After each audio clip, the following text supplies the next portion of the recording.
Now we are going to discuss about the effects of air pollution.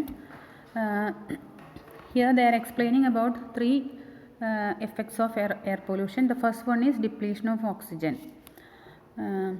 Means holes in the ozone layer.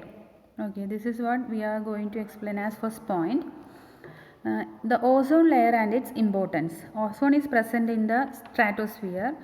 We all know that ozone is present in the stratosphere layer.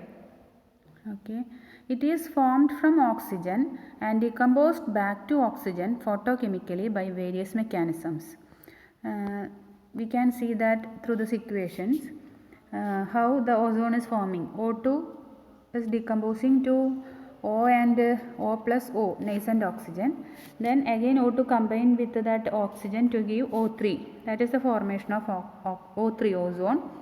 Next is the decomposition of ozone.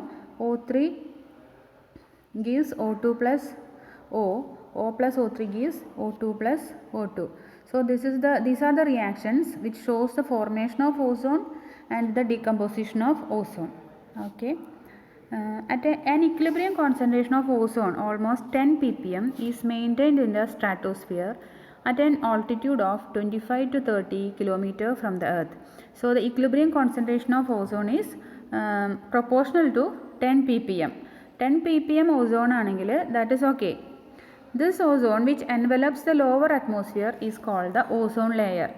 The stratospheric ozone layer is also referred to as ozone umbrella because it performs the very important function of acting as a protective radiation shield for the living organisms on the earth against the biologically harmful solar radiations.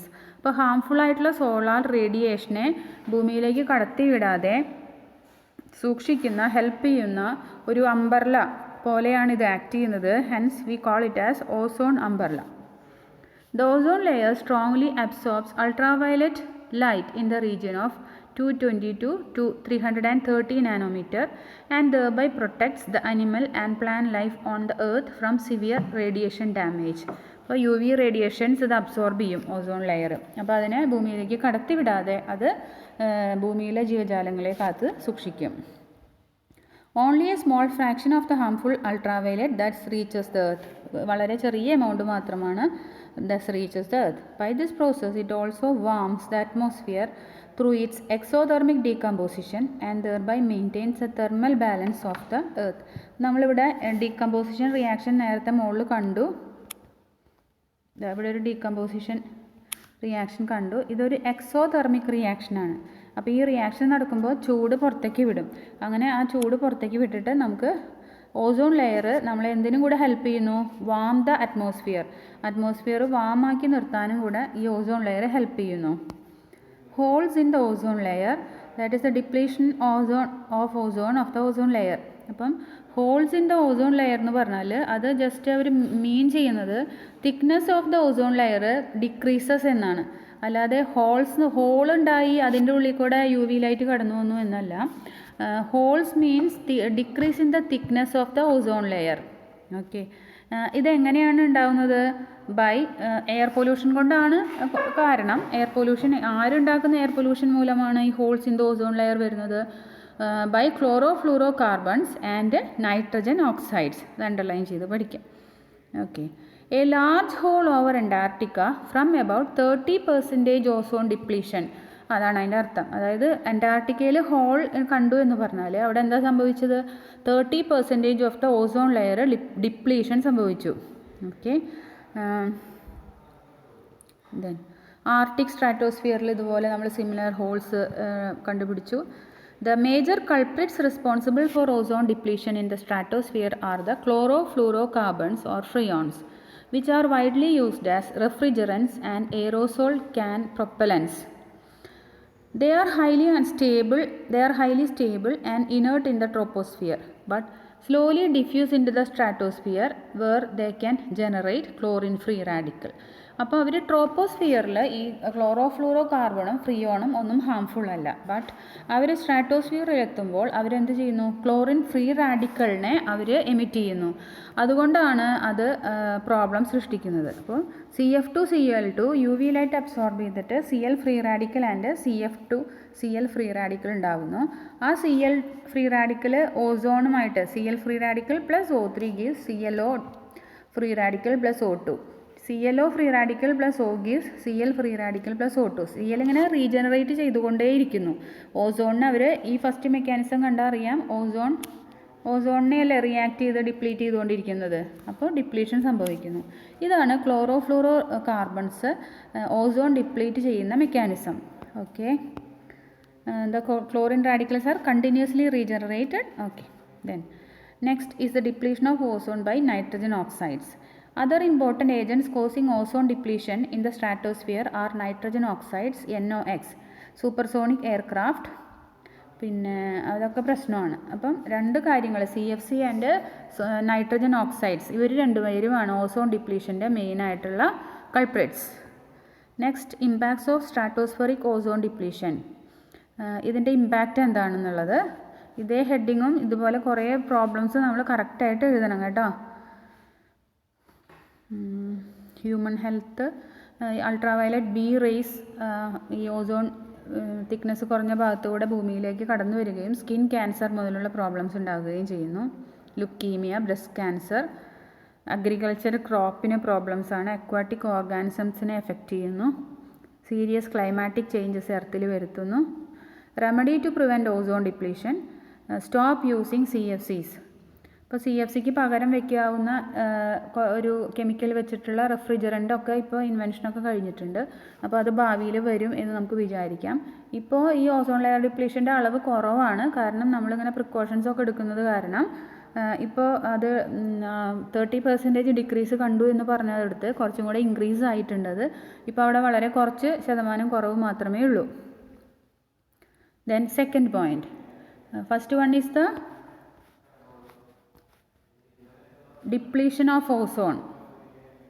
Understood? First one is the effects of air pollution. First one is the depletion of ozone. Okay. Second point is the enhanced greenhouse effect.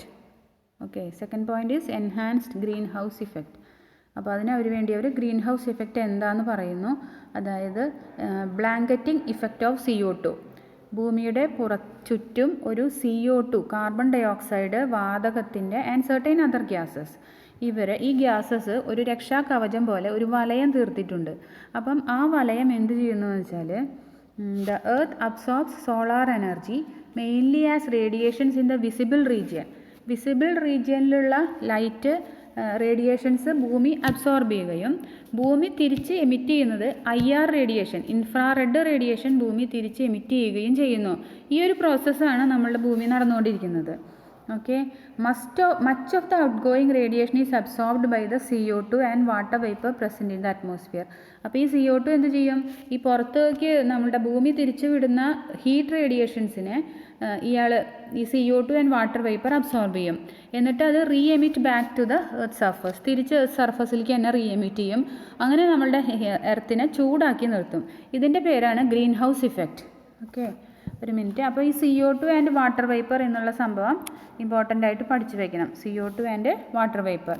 Just A minute.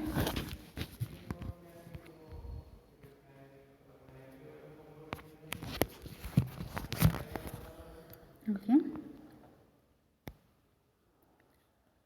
this is the greenhouse effect. Carbon dioxide is not usually considered as a pollutant. Carbon dioxide നമ്മുടെ ഭൂമിയിലെ എർത്തിൻ്റെ ഈ air content എടുത്ത് നോക്കുകയാണെങ്കിൽ carbon dye oxide അതിൽ ഉള്ളതാണ്, സ്വാഭാവികമായി ഉള്ളതാണ്. പിന്നെ എപ്പോഴാണ് ഈ പ്രശ്നം വരുന്നത്? ഡീഫോറസ്റ്റേഷൻ. അപ്പോൾ ഡീഫോറസ്റ്റേഷൻ വരുമ്പം കാർബൺ ഡൈ ഓക്സൈഡ് അബ്സോർബ് ചെയ്യാൻ ചെടികളില്ല. അപ്പോൾ ഇങ്ങനെ ഇഷ്ടംപോലെ കാർബൺ ഡൈ ഓക്സൈഡ് കൂടും. പിന്നെ അതുപോലെ combustion of fossil fuels in large scale, thermal power plant, factory, vehicle, ഇതൊക്കെ CO2ൻ്റെ അളവ് കൂട്ടാനായിട്ട് കാരണമാകും. അപ്പം ഇതെന്ത് ചെയ്യും? CO2 in large concentration in the atmosphere absorbs the outgoing infrared radiation to a great extent. IRനെ ധാരാളമായി CO2 കൂടുമ്പോൾ ധാരാളമായി IRനെ പിടിച്ചു വയ്ക്കും. അതൊക്കെ എമിറ്റ് ചെയ്യുമ്പം എർത്ത് സർഫസ് വളരെയധികം ചൂടായി പോകും. ഓക്കെ, അതാണ് global warming. Other green house gases like CH4, N2O, അപ്പം ഇതും ഫ്ലോറോ കാർബൺസ്, ഇതൊക്കെ ഒന്ന് അണ്ടർലൈൻ ചെയ്ത് പഠിക്കുക. ഇതൊക്കെ എന്ത് ചെയ്യും? Strongly absorbs infrared radiation. Okay, അപ്പോൾ by 2050 we are expecting an increase of 3 degrees Celsius in the surface temperature of Earth. Next is the consequences of global warming from enhanced greenhouse effect. Climatic changes will be there, drop in agricultural production, sea level will increase, destruction of the aquatic organisms, refugee problems. Refugee problems means, what do you mean by refugee?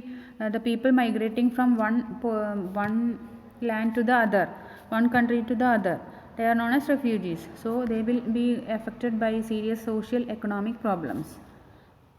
Control of greenhouse effect. How we can control the greenhouse effect? To control and reduce the input of CO2 into the atmosphere. By that we can control the greenhouse effect. Planned forestation programs. കുറേ ചെടികൾ നടുക. Okay, as trees act as the natural sink for CO2 absorb ചെയ്യുന്ന natural sink ആയിട്ടത് act ചെയ്യും. So the third effect of the air pollution is acid rain. Formation of acid rain.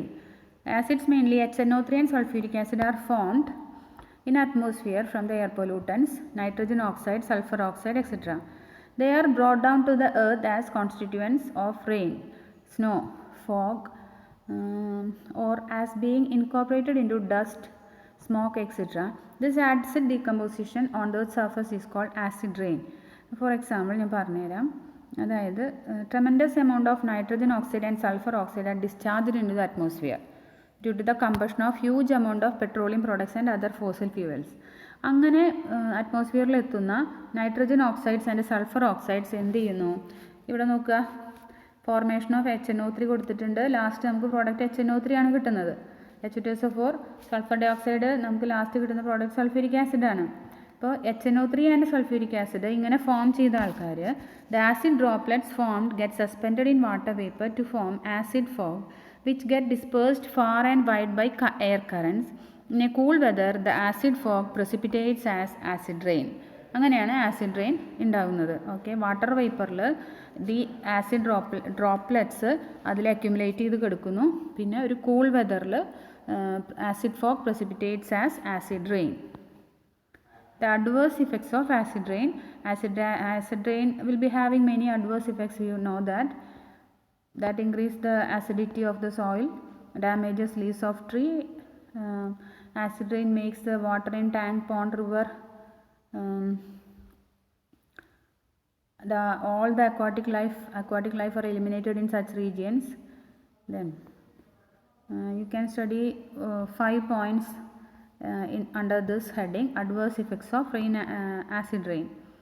Then they cause damage to building. This is an important question. What happening to this Taj Mahal? Okay, the limestone plus H2SO4, we are getting calcium sulfate, that is responsible for the yellow color of the Taj Mahal.